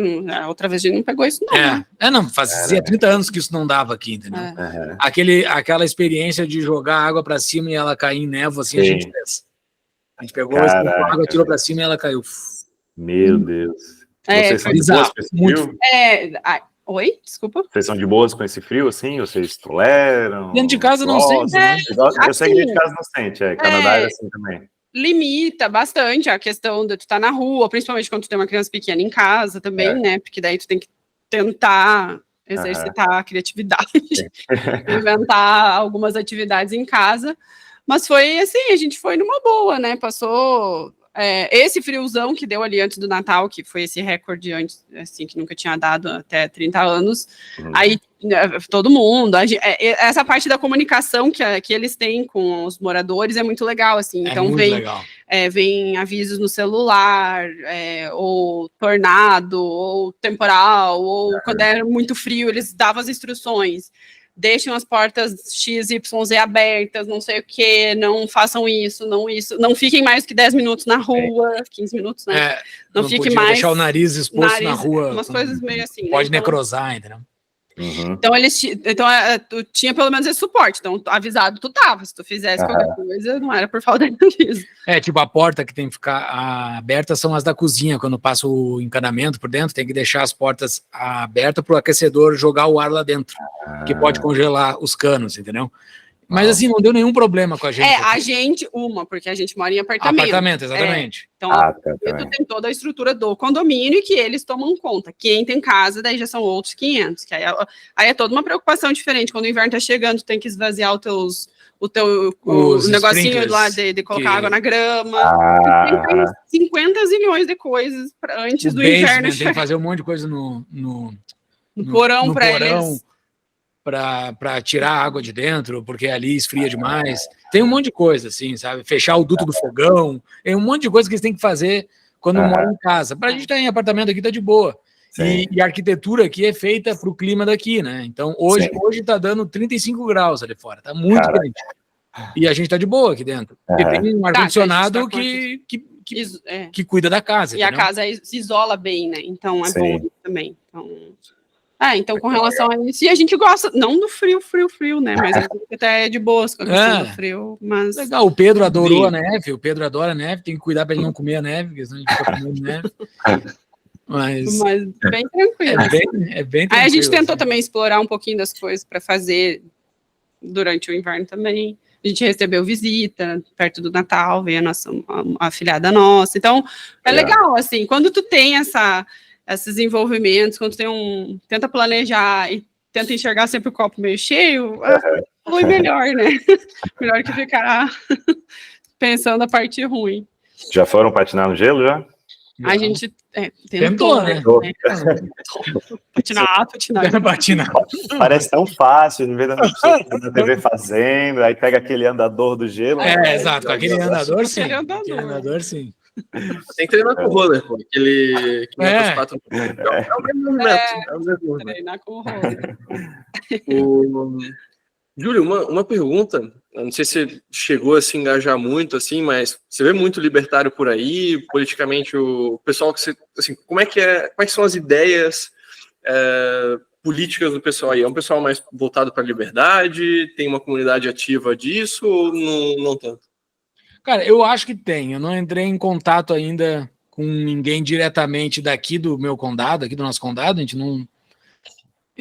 nem deu tempo para ver isso ainda, né? E eu estou muito conectado com o Brasil também, então tenho me envolvido muito com liberais do Brasil, né? Então aqui eu acabo nem me envolvendo muito. Os nossos amigos mais próximos, assim, a gente nem fala muito de política, entendeu? Pode ser algum assunto que machuque às vezes, então a gente acaba nem tratando muito de política com os nossos amigos mais próximos daqui. Eu não consigo sacar assim muito bem, sabe? Tipo, esses tempos eu tava conversando com um pai de um coleguinha do Pedro, ele me falou para eu levar o Pedro lá numa loja de arma para ver. Então eu já vi, esse cara liberal aqui, esquerdista ele não é, né? Então deve ser. Ele porque tem uns bichos empalhados lá nessa loja, olha lá, o gurizinho dele gosta de lá. Mas eu acabo nem falando. Daí, agora, há pouco tempo, eu conheci um prefeito libertário aqui nos Estados Unidos. Aí eu vi... Aí sim que eu me envolvi. Daí agora, final de semana, a gente foi lá na cidade dele, eu mandei uma mensagem para ele, falei que eu era de um podcast libertário no Brasil. Ele, vem aqui então. Fui lá conhecer a cidade dele. Daí é muito legal ver, assim, mas tipo, eles não são libertários, não é uma cidade de libertários. Ele é libertário. Todo o Town Council, que é a Câmara de Vereadores, o equivalente à Câmara dos Vereadores, nem partidários são. Os caras nem são vinculados a partido nenhum. Ele falou que ele é o único vinculado a algum partido, que ele é do Partido Libertário, e as coisas que ele faz lá não tem narrativa libertária. Tem libertarianismo no meio. Só que ele nem fala disso, entendeu? Ele vai buscando liberdades usando a narrativa local, que é bastante conservadora dessa cidadezinha dele, que tem 2.000 habitantes. Então, a história que ele nos contou lá do ovo, né? Era proibido vender ovo na cidade. Ele foi lá e acabou com essa regra. Todo mundo podia ter galinha, mas não podia vender ovo. Não podia vender ovo. Essas coisinhas, assim. É interessante, o papo com ele foi muito legal, porque ele tem muita coisa dessa narrativa de como encaixar coisa da liberdade sem ficar falando de libertarianismo, entendeu? Para as pessoas... Sim. A prática. Focar em problemas locais, né? Os assuntos que a população mesmo tem. O que é a necessidade do lugar. Aqui Denver é muito democrata, Denver, né? É bastante progressista, assim, então... Cidade grande, né? cidade grande como um todo. Então, assim, lá no miolo de Denver, tu vê bastante placas de movimentos de esquerda. Várias, assim, na frente das casas e tudo mais. Aqui, pro nosso outro lado, aqui já se vê coisas conservadoras, assim, as pessoas nos seus carros, adesivos pró-conservadores, entendeu? Então, é meio que dividido, assim, a cidade grande, a cidade mais densa é mais de esquerda e a cidade mais espalhada é mais conservadora, começa a ficar mais conservadora, assim. Mas não tive nenhum contato, tirando falar com o Aaron lá, o prefeito de Keansburg, não tive mais nenhum contato. Eu já tenho a dor de cabeça da política aqui do Brasil. Exato, já estou o dia todo envolvido com isso lá pelo Tapa, então... Maneiro. Dá para dar uma bela noção sobre Colorado, tanto do ponto de vista de estudante, quanto do ponto de vista agora de vocês como família, assim. Léo, não sei se você tem alguma outra pergunta. Olha, eu acho que se eu fizesse todas as perguntas que eu tenho para fazer sobre os Estados Unidos, a gente ficaria aqui a noite inteira. Acho que eu já fiz o suficiente. Quem sabe no outro dia a gente conversa mais. E eu ia ser um advogado dos Estados Unidos, que eu sou bem puxa-saco. A história dele é muito bacana. Júlio, conseguiu comprar arma aí ou é muito difícil? Depois... Não vou nem me envolver com isso ainda. Eu tô com um visto de familiar de quem tem visto de trabalhor. Eu não vou nem me meter com isso. Vou ficar quieto na minha aqui. Mais sensível. Não tem porque me meter com isso. Isso aqui. E já num lugar seguro, é que nem assim, eu nunca tive vontade de ter arma, mesmo se pudesse. Eu não. Sei lá, talvez eu até possa ter, mas eu nunca tive vontade de ter arma. Até no Brasil que liberaram, eu não tenho vontade. Eu quero que as pessoas que estão na minha volta possam ter a arma, quem quer ter arma. Eu estou num lugar seguro, sabendo que o ladrão tem o receio de entrar numa casa porque aquela pessoa pode ter arma. Só o ladrão ter esse receio, para mim, já tá ótimo, entendeu? Uhum. Que é aqui nos Estados Unidos. Aqui é open carry, né? Para tu andar com arma na rua, tu tem que estar aparecendo, né? Tem que estar aparecendo. Tem que estar aparecendo, que ela é open carry, a regra aqui. Eu nunca vi. Da outra vez eu acho que a gente viu mas era um senhor já, assim, mas agora eu também nunca vi, não. Mas assim, em casa todo mundo pode ter, na sua própria casa. Em casa, todo mundo. Não, e andar na rua também pode, só que tu tem que mostrar, não pode andar com ela escondida. É o que eu entendo de open carry, até onde eu li. Se alguém entende diferente a regra aí, me explica, que eu não sei como é que é. Ideia. Mande nos comentários. Mas é livre, assim, tem as lojas de armas, as pessoas usam, e nas suas casas, eu imagino que tenham. Mas é uma questão do respeito, assim, é bem, bem interessante, assim, o jeito. Acho que as duas principais características, assim, que a gente percebe e uma diferença é essa questão do respeito e de tu contigo mesmo, tu não tem muito a ver com a vida do outro, né? Acho que esse é o principal, assim. Então, ao mesmo tempo que tu percebe que as pessoas estão fazendo do meu jeito, ok, é o meu jeito, as pessoas também não vão chegar e se intrometer muito na tua vida. Então, isso é legal, assim, sabe? E a questão do respeito, tá tudo bem, tá tudo bem. Acho que isso é uma das coisas que a gente vê bastante, assim. De tudo, assim, com relação a agora que a gente tem muito mais questões com criança, né? O não tocar, é o meu filho, tu não vai tocar. Mas isso eu não preciso dizer, tu não vai tocar. Mesmo que eu esteja ali, tu não vai tocar. Tu pode conversar, mas tu não vai tocar. Então, assim, tem várias coisas, as restrições. Mas eles xingam a criança dos outros. Xingam no sentido gaúcho. Eu sei que do resto do Brasil, xingar tem outros que falar. Tu fala com a criança se ela tá fazendo alguma coisa errada. E o pai não vai se ofender com isso. Como no Brasil tem o caso da pessoa se ofender, se tu... tem. Não pode mexer aqui, tá? Não mexe aqui, não. Tá tudo bem, não tem problema. Se tá fazendo errado, entendeu? Então, eu acho que é isso, mas ao mesmo tempo... Não toca na criança, o toque é muito restrito, assim, a gente vê que tem bastante disso, assim, tu ali, né? Então, é bem interessante. No mercado, assim, em algum lugar que é público, ninguém se esbarra, entendeu? Não há esbarro, assim, ninguém... Se por um acaso tu bate o teu carrinho no carrinho do outro, tu vai pedir muita desculpa. A pessoa pede muita desculpa por ter feito aquilo, entendeu? Isso é muito legal. Isso é do americano. E outra coisa da segurança também é que tem muita polícia, né? Tem muita polícia. Muito. A gente vê todo, bastante. assim, o tempo todo, em tudo que é lugar, tá passando polícia. Esses dias o carro da polícia parou para cumprimentar o Pedro, o policial desceu, deu um distintivo adesivo para ele, assim, do xerife. Legal. Perguntou se a gente estava bem, não. A gente estava caminhando na rua, sei lá. Parou. Mas ele viu que a gente estava caminhando com o Pedro, pegando graminha, não sei o que, daí ele quis dar um oi e tal. Foi bem legal, assim, é isso, é a questão do respeito, de tu entender o outro, saber até onde tu pode ir e tudo mais. Eu acho isso bem interessante, assim, é uma questão bem pontual deles, assim. E a gente vai, mesmo. Muito bom. É bem legal. Legal. Você tem algum último comentário ou recomendação para quem está escutando a gente agora, que talvez tenha interesse em Estados Unidos ou em Colorado, especificamente? Ou talvez alguém que tenha medo dos Estados Unidos, né, acha que não é tudo isso, ou né, vê as notícias muito louca e aí acaba... Uma coisa que as pessoas têm medo dos Estados Unidos é da saúde, né? Verdade, eu ia perguntar, eu esqueci. Vocês falaram rapidamente da saúde. Assim, a questão da saúde, se tu tem plano de saúde... Tá ok. Tá ok. Tu tá normal. É no cartão assim, de até eu crédito vejo... tem algumas coisas estranhas, que eu acho estranho, porque a gente tem um sistema diferente. Mas, assim, no geral, a gente tem o plano e tudo mais. Quem não tem, aí já é um pouco mais complexo. Ou quem não tem um plano que cobre bem, assim, sabe? Que tu tem que ter uma coparticipação um pouquinho maior, que realmente o custo é alto das coisas. Um ibuprofeno no hospital, tu deixa um rim.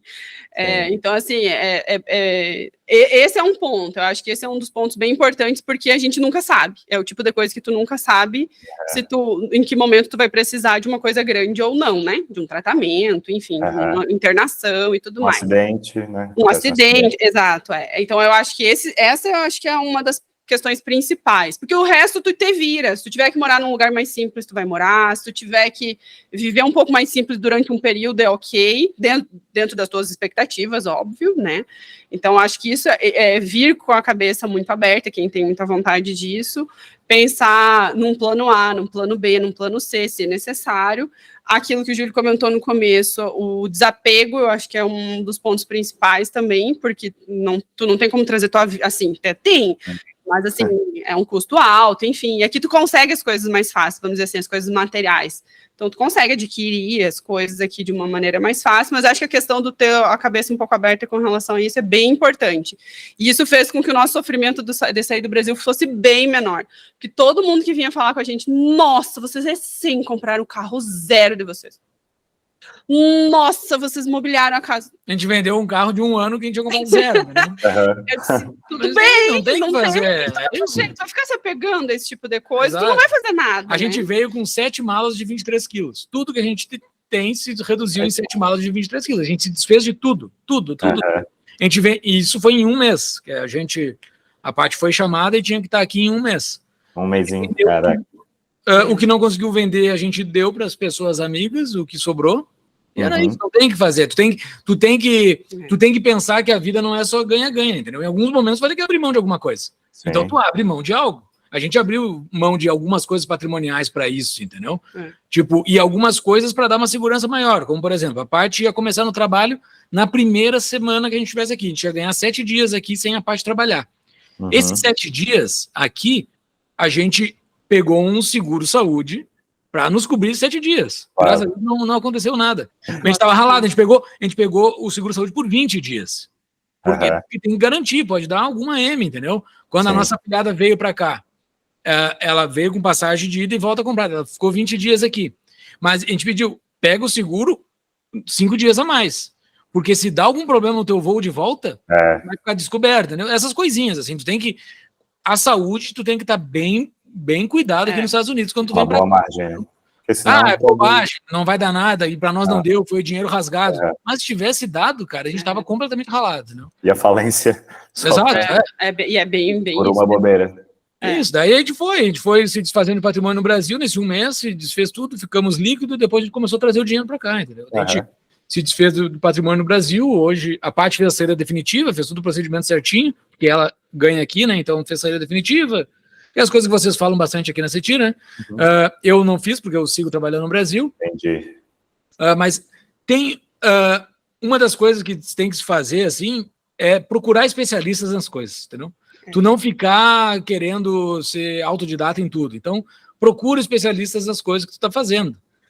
Quando, sei lá, que nem a parte falou da psicóloga, né? Tá com algum problema, procura um psicólogo, entendeu? Tá com alguma coisa que tem que resolver, procura um psicólogo. Tá com algum problema, um mínimo saúde no Pedro, assim, já vai no médico direto, entendeu? Não dá para ficar tentando empurrar as coisas, tentando resolver, né? Então, por conta, né?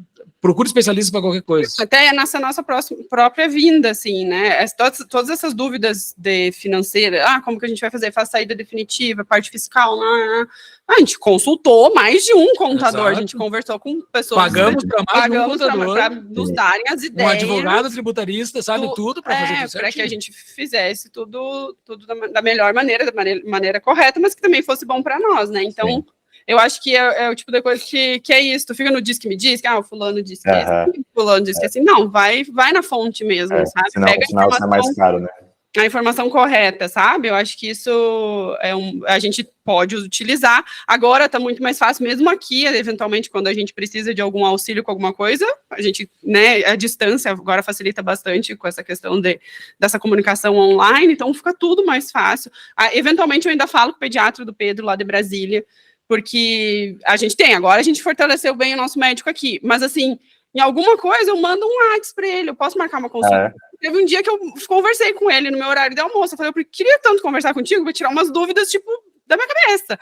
Vamos, pai, vamos conversar, pronto, sabe? Então, assim, coisas que facilitam a tua vida e que tu precisa mesmo, vai atrás, eu acho que é isso que é importante, assim, a gente não deixar as coisas acontecerem, porque depois, quando vai um pouquinho mais... E essas coisas custam, né? Tem que pagar por isso. É simplesmente... Não dá para tu ficar no...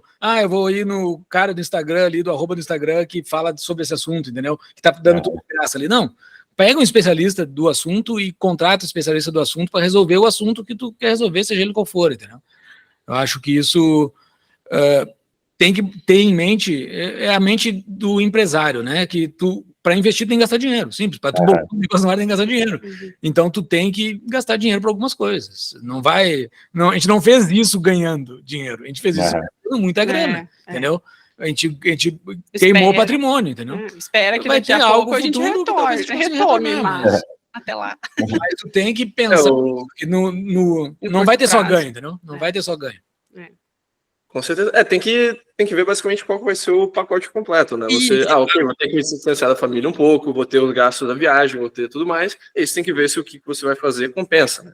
Talvez se fosse para fazer tudo isso para ficar 6 meses nos Estados Unidos, não vale. Mas se a gente vai morar aqui, não, peraí. Vamos fazer esse planejamento. Exato. E como a gente já tinha experiência aqui, eu acho que é isso que eu indico, né? Vocês perguntaram, né? O que indica? É ter a vivência no lugar que você está indo, né? Então, como a gente já tinha morado aqui, a gente já sabia algumas coisas, né? Principalmente que é uma coisa que é de todos os Estados Unidos. A primeira coisa que tem que ver é achar um carro para ti. Então, aquela primeira semana que a Paty não trabalhou, foi focada em achar um carro, entendeu? Focada em achar um carro. A gente ficou na casa de uma amiga por 2 semanas, daí a segunda semana foi achar o apartamento. Então, mas a primeira coisa é o carro. Você tem que dar um jeito de destrinchar o carro. Até porque também a gente chegou no meio do inverno, né? Então a gente precisava, tava nevando. Aí não tinha como não ter carro. Só não ia acontecer. Então são essas coisas. Aí tu tem que ter essa listinha. A gente trabalha com listas a vida inteira. Desde sempre. Listas, prioridades, o que tem que fazer agora, daqui a pouquinho, semana que vem.